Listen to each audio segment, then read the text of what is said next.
Snipers, you have to see what's happening in the Bitcoin price this Tuesday, as I just got on-chain analytics showing over $1.7 billion worth of Bitcoin entering exchanges in the last 24 hours.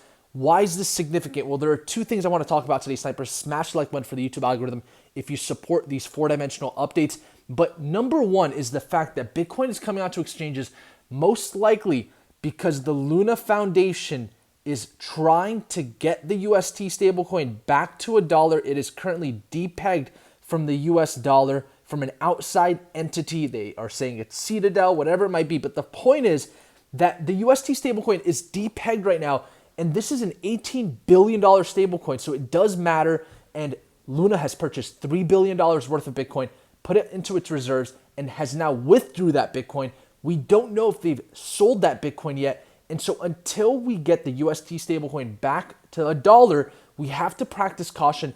And Bitcoin has clearly reacted to this by maintaining price action between 30,000 and 32,000. This is a very important 24 to 48 hours, Snipers. We need to see UST get back to $1, whatever you want to call it. Ponzi-nomics. The point is they have $3 billion worth of Bitcoin. It's just as significant as if MicroStrategy or Elon Musk started to sell Bitcoin.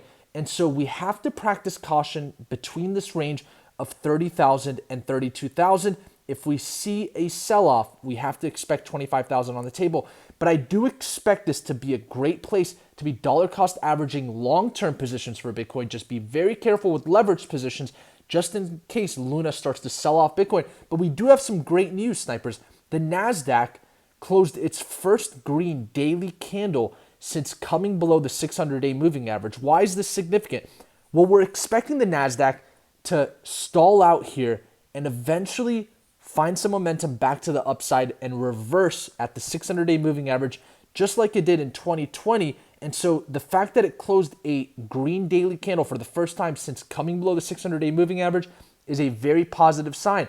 And also realize this, Snipers. Tomorrow we have CPI numbers coming out at market open, 9:30 a.m. Eastern Standard Time. The CPI numbers, the inflation numbers, last time had a massive effect on the markets. So stay tuned for some volatility tomorrow.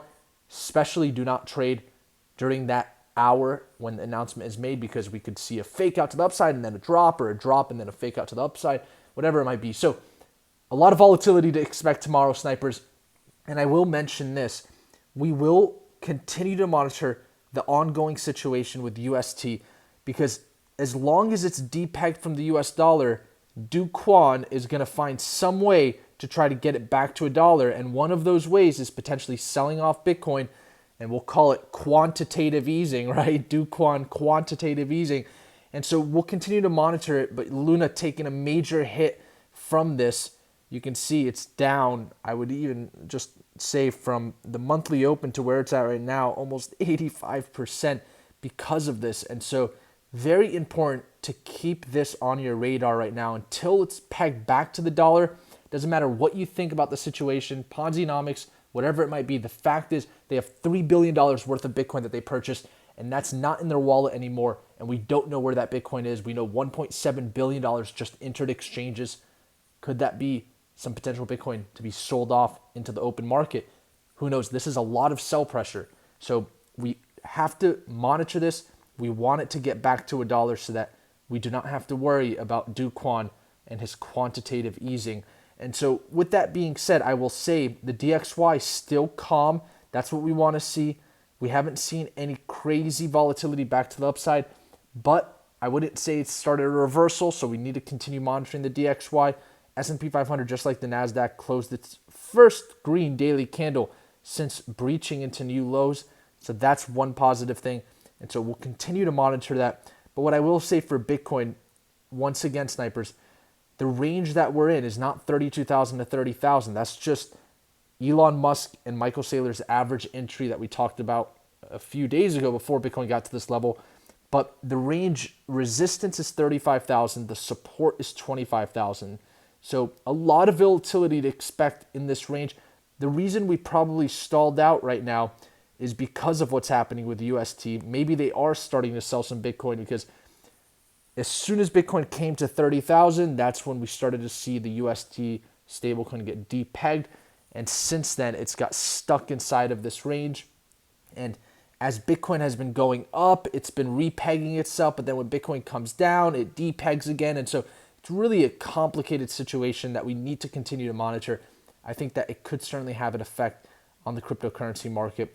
And then outside of that, I will mention this gold to Bitcoin chart actually finding resistance where we were expecting it to find resistance so far. This could be an indication of a bottom here. In the past, you can see when Bitcoin formed that initial low back in the June timeframe, it was an indicator of a bottom. And so Bitcoin went ahead and proceeded to form new all-time highs after that. It's approaching that same resistance. It's finding resistance. It's stalling out here. It's doing what it needs to do. And so that's a very positive sign right there. And then outside of that, I wouldn't say much else is going on.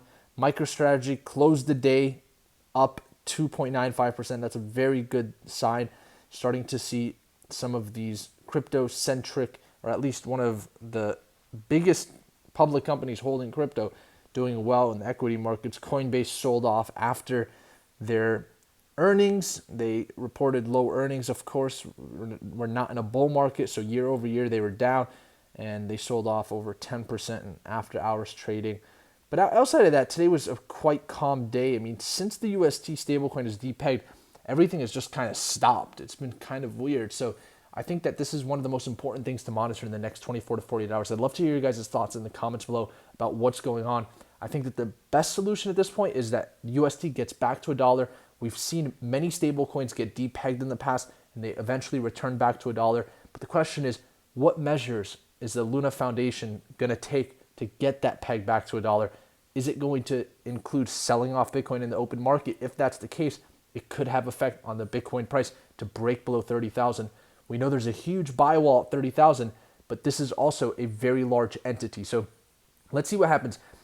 Usually these stablecoins get repegged within a few days. So in the next 24 to 48 hours, if something happens, I will get another emergency video out to you guys. But $1.7 billion worth of Bitcoin coming onto exchanges, $500 million worth of USDT leaving exchanges in the last 24 hours. Let's practice caution. Just remember, it's the time to be entering into long-term spot positions that you throw onto your ledger and Trezor for 5 years and forget about. But for leveraged Bitcoin positions, let's be very careful right now. And with that, thank you all for tuning into the Snipers channel for this Midnight Tuesday update. I will see you all next time. Smash the like button for the YouTube algorithm if you support this content. And until tomorrow, Snipers,